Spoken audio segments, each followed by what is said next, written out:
Welcome, folks. I am Jaby Koay, joined by ACHARA KIRK. Hey there. Hope you're enjoying your isolation, your quarantine, just as much as we are. We're gonna look at Honest Trailer's Mulan. I am disappointed to know that Mulan's gonna be pushed back. Yeah. Instead of just being sent to the Disney Plus, thing.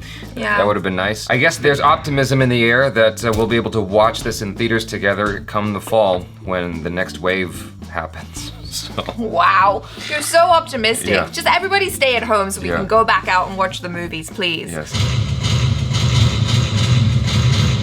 Well, Disney may be able to change their release schedule, but it's now or nothing for us. Let's moo it.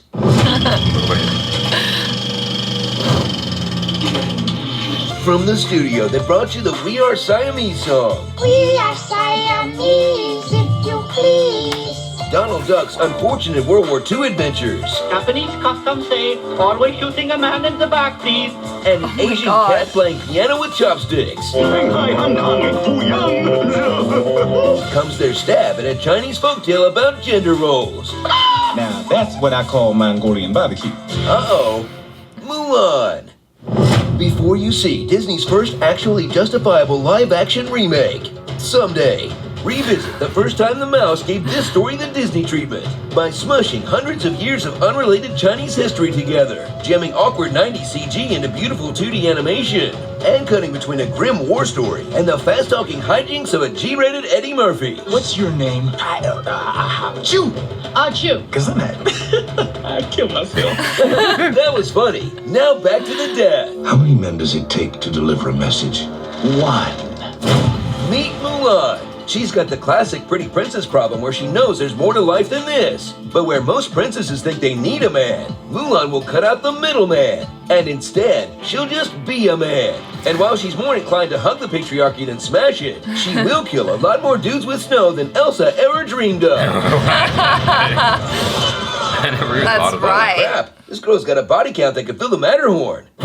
But Mulan isn't alone in her fight against the Huns, an evil race complete with fangs, claws, yellow beady eyes, and, good Lord Disney, these were an actual people, not the Urukai. She'll be joined by Mushu, a tiny dragon workshopping his donkey audition. Hey, dragon.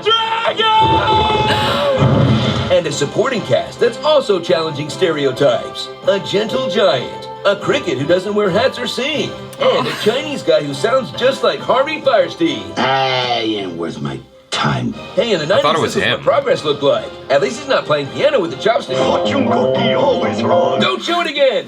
But this kids flick isn't all war and wieners. It's also about love. Wrap your arms around the nearest pole and fall for Li Shang, the handsome captain with the body of an Adonis and the vocal chops of a Donny Osmond. Out of you. He's a little ping curious, a little Mulan furious, and very, very shirtless, creating a passionate fan base that demands an answer to just one thing. You have my trust. Why does Lee have nipples when Aladdin doesn't? Consistency is all we're asking for here. At least make them an option on Disney Plus. So suit up for a Disney movie that, much like its heroes, has struggled with its identity because it was too American for Chinese audiences, too conservative for Li Shang fans, and way too liberal for Vice President Mike Pence. But it still found its place in the Disney pantheon thanks to its bold heroine, charming comedy, and a few memorable songs like the stereotypically Chinese song. Hear those strings, hear the flute. Isn't ancient Chinese culture cute? Voice directors and late voice cast too. They'll get closer this time wrong. The glorified chant masquerading as a song. The music's what most Disney fans find charming. Lack of songs in Mulan is alarming. But they had good ones. Out in the library, make I focus on the war. But in the cartoon, Give us more than four. With no time to explain, but Mulan can fight now song. The second act is starting.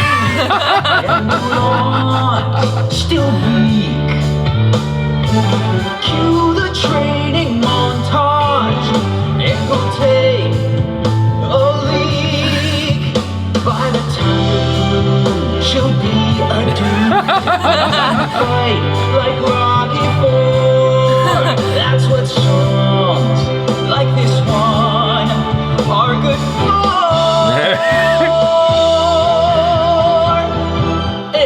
not-so-subtle coming-out song.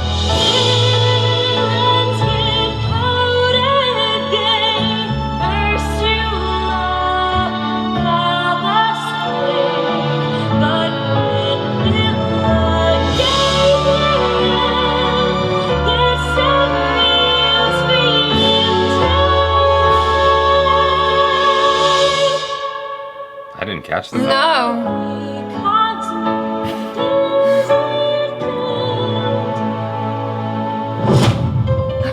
I never thought about that. Mulan Man. Dracarys is my name. I like the way you work it. No Japanese. Shang sings. In 1992, Sings. Shan Yu was an advertising executive in Baltimore, Maryland. Then, for reasons known only to him, he left his wife and career and moved deep into the forest. Now, he is only known as the Falconer. And realizing you got Mulan to thank for Rick and Morty's worst fans. In honor of Disney's new movie Mulan, McDonald's is offering tender, crispy chicken McNuggets and a new Szechuan sauce for a taste of the East. Big trouble in actual China.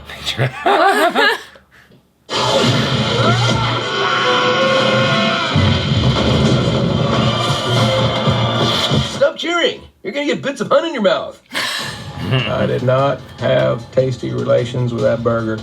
I'm saying something original and epic in my epic voice. Oh no, everything's going according to plan. I met death today. We played chess. Help, I'm the one that actually writes these things, and they take all the... The very last thing that they mentioned about her coming out, I think that's projecting, because I never caught that as a... Maybe that's not something that we would pick up on? I don't know. When I watched the movie Zootopia, I knew immediately what that was actually about. Like, there was no doubt in my mind what the message of that film was. And so watching this, I feel like as a grown-up watching it again, I would have caught that if that was a thing that they intended. But yeah, I've watched it multiple times, and that angle to the story has never really crossed my mind. So. Yeah, but anyway, that's a fine take on it. Like, maybe that is the intention of the story. But she likes, what's his name? She likes Nipples. What's his name? Nipples. Yeah. What's his name? I can't remember his name right now. Not general. No, he's not a general. A general's son. Yeah, I mean, she likes the him.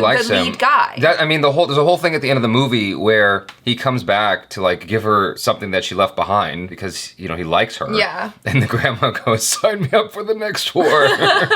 Feels like they completely left the grandma out of this. She was one of my favorite characters in the movie. Despite all the things that they're making fun of in this, I'm like, yeah, that's, I mean, it's true. There's issues, but I still love the movie. Like, Mulan to me is just one of the best Disney movies made. It's up there in my favorite Disney movies. There's Mulan and Aladdin. The cartoons, okay? Yeah. And The Lion King. I do wonder how much of an impact Mulan had on me because it's based in China, because it's Asian, because there's not a lot of Asian stories available to us. Even if you're not like Chinese, if you have Asian blood, like, I feel like Mulan is something that you can go, oh yeah, like I see characters that kind of look like me in there. And also as a young girl watching that story and seeing another young girl be so brave and go out and fight a war and do something like that, that's just incredibly inspiring. Just kind of makes you feel like, oh wow, you know, if Mulan could do that, I could be strong too. Like, she can climb up a pole and be smart and fight and stuff. Yeah, okay, so climbing up a pole is not that complicated. I'm sure you can pull she had a hard time, and then she figured out how to do it because she's smart. In terms of the cultural nuances that they didn't understand in making the film, I had heard that scene where you're seeing all the men bathe together, that's something that is not familiar to the Chinese culture at all. It's more of a Japanese It's more thing. Japanese. Yeah. That offended a lot of the Chinese people who watched the film because that was just clearly like, that's not accurate to Chinese culture is the short of it, right? And the thing about, you know, white actors being the voice talents, that's actually really common. It's not just for this, but like there are so many things out there where you have ethnic characters played by white people. If I'm not mistaken, what's his name from Family Guy, the black character? He's played by a white actor. Cleveland. Right. I think he's played by a white dude. And I don't inherently have an issue with that. What I have an issue with is how closed off the animation voiceover world is. It's like when other people try to get in who are talented, they can't because it's this closed off thing where it's just the top like 0.1% that do all the voices for everything. That's the frustrating thing. Yeah, but I think nowadays they are making more of an effort to at least have that, where if you're Asian or Chinese or Japanese or whatever, then... If it's a famous role, yes.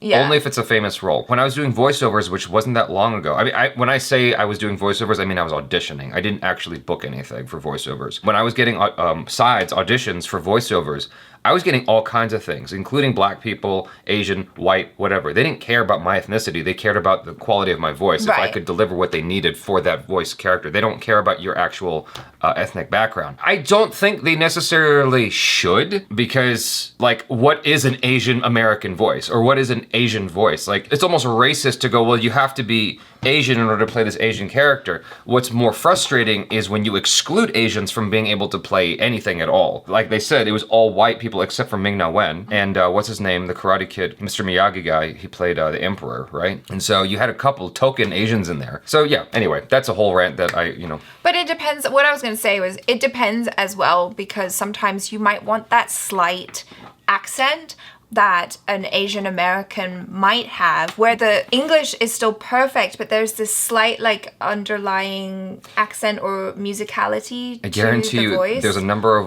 of talented white voice talents.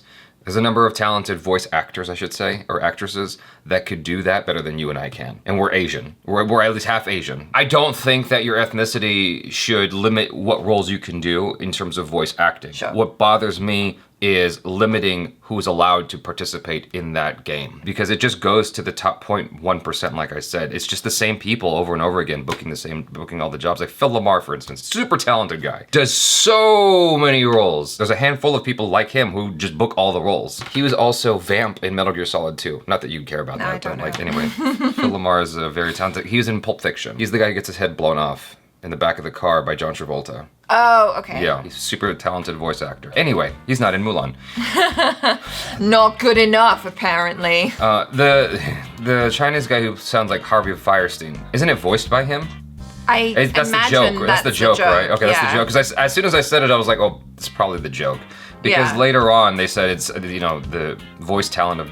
Sounds just like Donny Osmond, but it is because well, because he's singing. Yeah, he's singing. Yeah, but they do that a lot. Like even I think Lea Salonga. Yeah, sure, she voiced Jasmine for the songs, and I think she did Mulan as well. Mm-hmm. And so like even though she's Asian, she's not limited to only voicing Asian characters.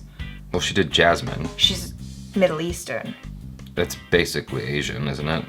I mean, where is it arguable? I get so confused about that region of the world. Like, is it Asian or is it not? They're not very close to like how Eastern Asians look at all. They're like right in between Europe and Asia. But for whatever reason, when we do Asian games, like the Asian Games, which is our mini version of the Olympics, the Middle East does come and party because with they're part of Asia. Where else are they gonna go? Yeah, well, that's the point. So she's Asian. Jasmine's Asian then. You're just not like the Asian you come to associate with. Like, I'm not sure if Lea Salonga also did Belle. I'm not sure. I might just be saying this because I'm just like, no, I need to prove my point, and I might be 100% wrong. That's entirely and possible. People in the comments are like, shut the F up, ACHARA. You don't know anything about Disney, clearly. No, she might have played Belle. I still love Mulan. I still love this film. I think it's a fun film, and yes, there are some like jokes that are not PC, but it's 1998. The thing about it is, I feel like we're getting so PC that we're afraid to laugh at ourselves. I don't mind. I enjoy it. The thing with the chopsticks guy playing on the piano was a bit much, but like... Well, that's like super dated, right? Like even for me, watching The King and I was offended at certain things because, first of all, if you do your research, Thai people... We don't eat food with chopsticks. Okay, maybe Thai Chinese, fine. But like, this is how you can tell. This is a top tip for you guys. If you're going to a Thai restaurant and they have a knife and fork or chopsticks laid out, run. Because that's not authentic. It's a spoon and a fork. Or we eat with our hands. That's what we do. Unless you're having noodles, in which case, a chopstick is fine. I mean, chopsticks. Well, this isn't something people have to worry about for at least a year. Yeah, just, put that in your back pocket. Yeah. You're welcome. Yeah, I mean, and even then, we're gonna be afraid of going outside for the longest time. Anyway, you guys, thanks so much for hanging out with us, and hopefully you enjoyed some of that rando discussion. And check out ACHARA KIRK on the social media. It's all she's got now. We have no social life. Subscribe if you haven't already. Hit that bell icon so you get notified every time we drop another video. Check out our other reactions, reviews, short films, vlogs, and interviews. I'm Jaby Koay. This is ACHARA KIRK. Peace out.